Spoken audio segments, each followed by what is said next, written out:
All right, tight ends. A young group.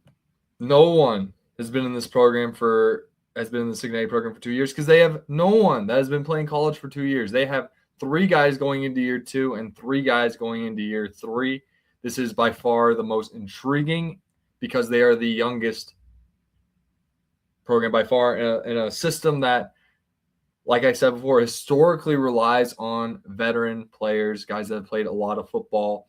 They're taking a swing with the amount of arsenal they have in the receiver core. Is kind of my theory on this, where they can go 4-11, where they can go 10 personnel, 4 wide, and kind of spread it out, which they might do with Hoover. Like they might go a little air raid next year, go a little like spread zone. Might be a new look just based on the personnel that I'm seeing, but they're very versatile on both sides of the ball. They have a lot of different schemes that they can do. It just depends on what direction they're going to go for this particular team, that's what makes this coaching staff so dangerous, right? And not saying these tight ends won't have large roles. It's just I don't know if it's going to be, when they go 4 wide, I don't think it's going to be Nowakowski out there running or being the fourth option. Like I just don't think that's how they're going to do it.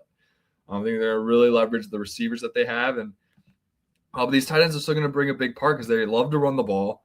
They love to, they're going to have to go heavy package to have at least 2 or 3 tight ends. Like they'd have Bamba, Stays, and Nowakowski out there at once and in short yard situations to pound the rocks. It's all about replacing those 3 in those situations. And I guess we'll break it down to see who those guys can be because, to be honest, it is a wide open room. A lot of people are saying Brock Schott. He is one of 2 blue chip guys in this room, which makes it very exciting. They're overarching, they're very young, but this is the most athletic tight end room they've had. This is the most tight end body friendly group that they've had. Less Nowakowski, more like Horton's. Horton plus, like they're all better athletes than Horton was.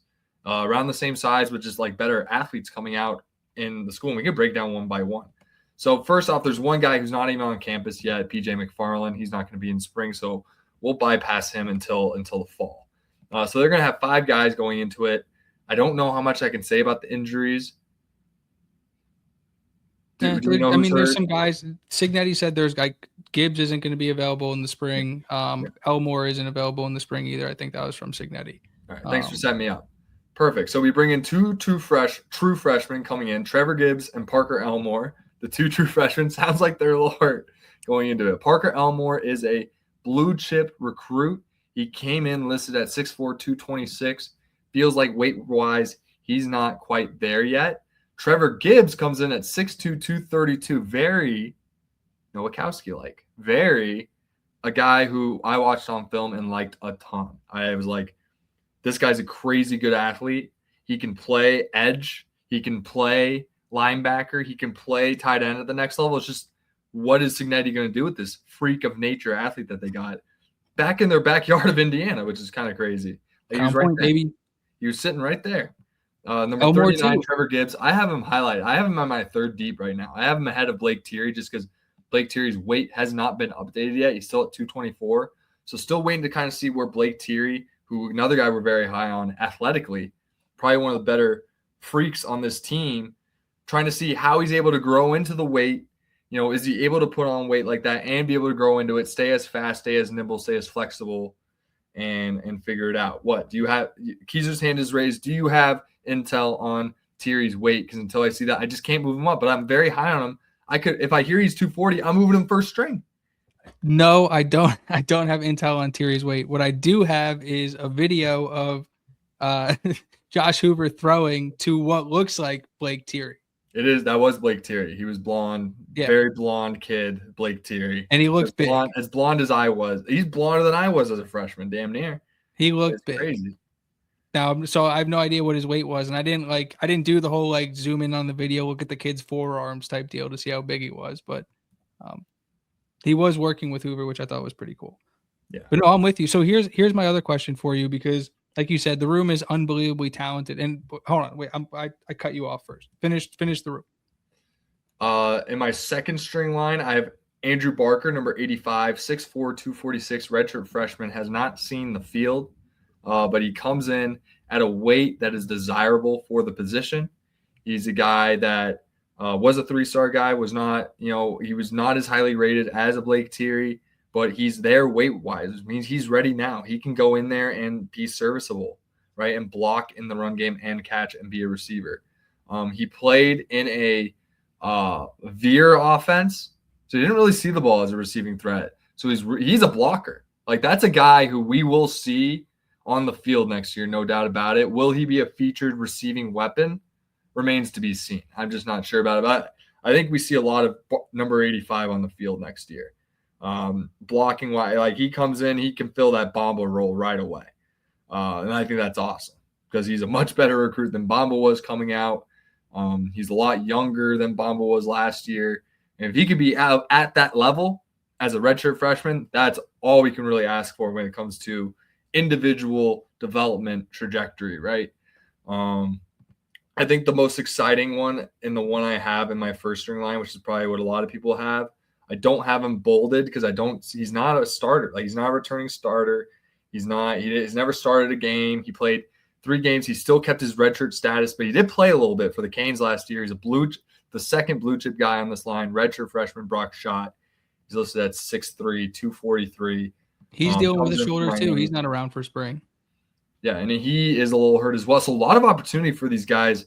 For Thierry and Barker. When it comes to Barker and Thierry to really make a name for themselves, and they're going to get a lot of 1 and 2 snaps, and they're going to have a leg up on this guy. Like, once I heard Schott was hurt, like, they got a leg up on him in spring. They just do. How much of that natural talent Schott has over them, in quotes, like, how much is that going to pan out over them? But Schott also comes in with the weight ready to play. He's ready to go. So once he's healthy, he's good to go. So, like, who's going to be those featured guys? I'm going to lean on Thierry, Gibbs, Barker, and Schott long term. I just don't know what order it's going to be. I would lean Schott and Barker just because the weight-wise they're there. And then Thierry is a redshirt freshman. So as long as he can get that weight caught up to the other guys, like, he should be a featured guy. And he probably has the most receiving upside out of all of them. But I think Schott is the most well-rounded right now. But we'll see. Like, he has the benefit of the doubt. He's a receiving guy. He's a blue chip guy. He's played in college football. Like, he's played in the games. Like, he is. I think that says a lot as a true freshman. You ever get into Miami game and catch a couple balls. He's probably a pretty good player. So an exciting room, a very athletic room, but they're just very young. We don't know a whole lot about them, but I think we could see a lot of 84, 39, 85, and 88 out there. And 88's Brock Schott. I didn't call his number out. But as of right now, these numbers might change. But Brock Schott, yeah, they guys, already changed. We already saw Nick. What do you think? What do you think of this tight end room vibe check? No, I'm with you. I think it sometimes really is that simple. Like, you look at the room and the one guy that has production, you probably give him the lead. But it's like, if Thierry is 245, 250, the type of athlete that we've been talking about him being for the last couple of years, like, he was just kind of hidden up in like Wisconsin somewhere, like doing his thing, like wrestling and doing track and playing football and all that good stuff. Like, the dude is unbelievably athletic. And I think all those guys in that room are. And so I don't know. My question for you was very athletic room, and a lot of them have NFL upside, like a ton. My question for you was going to be, because I believe, and I could be wrong, I got to consult Jamie Jordan's scholarship chart, but I think that we have a scholarship open. So I posed this last week, and I couldn't have got a more disgusted response from you. But do you think this is an instance where we could see something happen with the quote-unquote shadow portal? I think they would have had him already. I mean, the one that comes to mind, it's going to be a post-spring thing. Spring hasn't even happened yet.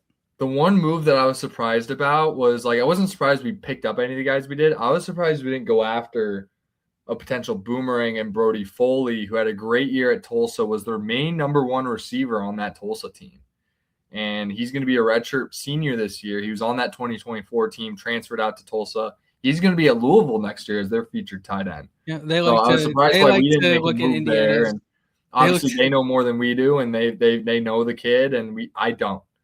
So that was one thing that, like, why didn't they bring in a senior tight end was something I think raised some eyebrows. But I think you see the strength in that wide receiver room and the fact that we might spread it out a good bit, considering we have all that talent. It's like, if we go 11 personnel the whole time, we don't have enough. We have too many receivers to make that happen. So we're going to have to go 10 a lot and go 4 wide. And Yeah, I'm excited for this group, but I think I don't think it's as concerning when you really break down the receivers and how strong they are in that game. But I think a lot of these guys, like a Barker, Shot, Gibbs, like right away, like if those are your guys coming up on 3rd and short goal line package, I think we're in a good spot right now, even though they're freshmen. I think those guys are ready to go right now. Gibbs is a crazy athlete. He can fill that like H-back, Noah Kowski. He can handle the ball. Like this Gibbs guy, I'm telling you, I watched him on film. He moves a little different. He was my biggest eyebrow raiser when I went through all the tape on this freshman class. Gibbs I like a lot. Master of the eye test is a Gibbs guy.